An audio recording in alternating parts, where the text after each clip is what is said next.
Hello, আমি সুস্মিতা বলছি। দেখুন না, কিছু কিছু বা এক শ্রেণীর পুরুষ আছে যারা নাকি বিয়ের পরে মানে বউকে সর্বস্ব দিয়ে দেয়। যেমন তার মাইনেটা পায় যখন, সে মাইনেটা পর্যন্ত মাসোহারাটা পুরোপুরি বউয়ের হাতে তুলে দেবে। হ্যাঁ, শুধু তা না, পরিবারের দায় দায়িত্ব নেতৃত্ব কর্তৃত্ব সব কিছু তুলে দিয়ে বউ খুব খুশি, এবং বউয়ের প্রশংসা বউয়ের সামনেই সমাজের কাছে খুব প্রশংসা করে। আমার বউয়ের তুলনা হয় না, আমার স্ত্রীর মন এত ভালো, আমার স্ত্রী ভীষণ সহজ সরল, খুব সিধে সাদা, ভীষণ ভালো মানুষ, আমাকে এত করে খাওয়ায়।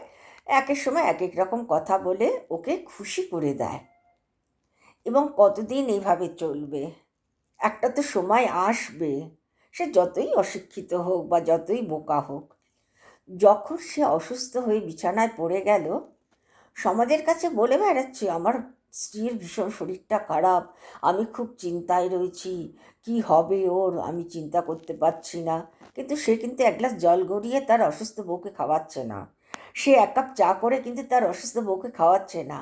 সে কিনা একটা রান্নার লোক রেখে দিয়েছে, রেঁধে তার তো পেট চালাতে হবে, এখন তার বউ করতে পারছে না।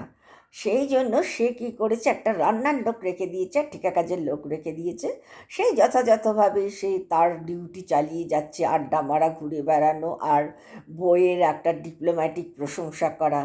কিন্তু তখনই তার স্ত্রী চিনল তার স্বামী কী।